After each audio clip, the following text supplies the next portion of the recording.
Hey y'all, how you doing today? Hope you're doing well. Um, got the engine pulled out of the minivan out yesterday. Pretty difficult. Wasn't one of the easier engines to pull, I can tell you that. I've done a few engine swaps in the past, and this one wasn't the easiest.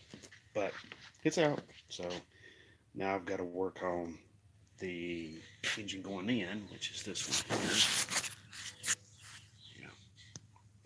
You'll notice this is a Chrysler 3.8 liter pushrod V6.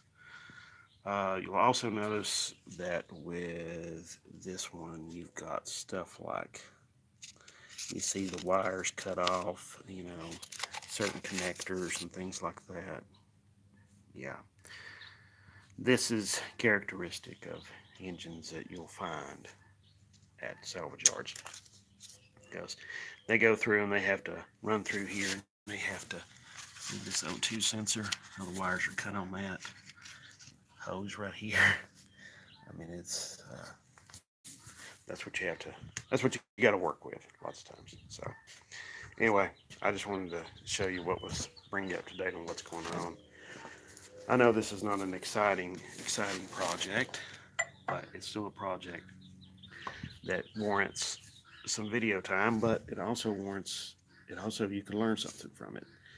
This water pump right here, as you can see, is got 5 bolts that holds it down. I'll tell you what, I'm going to turn the camera around. I feel a little bit better if I do. All right, like you see here, it has 5 bolts that holds it down. Right now, all the bolts are out. I had to soak this one, so if you ever do one of these, this one here will probably try to break on you, so soak it with some penetrating lubricant. What I did here, I'm going to have to do here though, the pump still won't come off, so those of you who don't know, what you need to do sometimes is just tap it. You hear, now you can see it moving. If you noticed, it started out sounding pretty solid, and then the more I tapped on it, the more it broke loose, and the sound changed. So that's just a little trick there you can use. Now, one of the things you're going to find out about uh, when you're doing engine swaps from, as you can see now, I've got 2 water pumps, and that was just what I was going to talk about. One of the things you're going to run across is that when you're doing engine swaps from a salvage yard, you sometimes wind up with extra parts, you know. Um, and that's just something that just goes with the territory when you're working with a salvage yard engine. But you need to be careful. Go through, check everything out, make sure that everything is going to swap out, and everything's going to work. You want to make sure that both engines are of the similar year, type, and everything like that.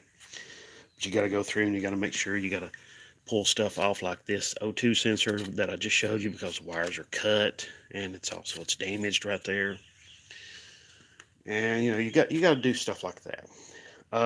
You see this sensor right here is damaged.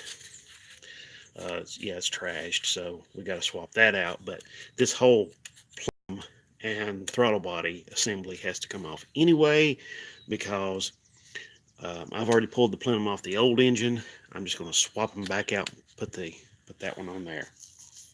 So, oh, also one little thing I want to share with you.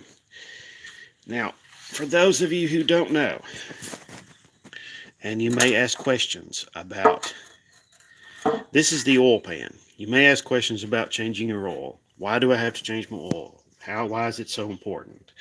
Well, I drained the oil out of this thing yesterday. You see that stuff? Yeah, that's not right. And you say, wow, that oil's dirty. Yeah, it is. But it's also got all of these chunks in it. Okay, that's not right either. That's parts of bearings and stuff like that. Also, too, it's got all this sludge built up in the bottom of the pan. That's not good either. Oh my God. This just gets worse and worse. So, yeah. As you can see, these particles are trying to build up around the drain plug right there. Yeah, it's bad. So, what I'm going to tell you is, if you've got an opportunity to change your oil, and make sure if you're not doing it, you're having somebody do it. Make sure they're actually changing the oil. Okay, go through and pull the dipstick, make sure the oil looks clean. You know, yeah, that sort of thing. And look at the oil filter, make sure it's a new oil filter. It's not some dirty, nasty, cruddy looking oil filter. See, here's the rag. I just wiped my hands off on that rag, and as you can see, there's like shiny little bits on there. That's not normal. Okay? Yeah. Your oil's not supposed to look like that. Okay? So that's just straight from that. Okay? So as you can see, there's some shiny little particles on my gloves from that. So that's not normal. That's not what you're supposed to have. So anyway, I just wanted to show this to you because this is worth learning about. Some good information there you can learn from. But when you're doing one of these engine swaps, these are the things you have to deal with sometimes. So anyway, I've got a lot of work to do. I'm going to give you an update later, and I appreciate everybody for watching. Thank you so much. If you have any questions, comments, ideas, what have you, you know, put them down there in the section below. If I can, I'll answer your questions, respond to your comments, whatever. Have any creative criticism, I will definitely take a look. All right, thank you very much. God bless and have a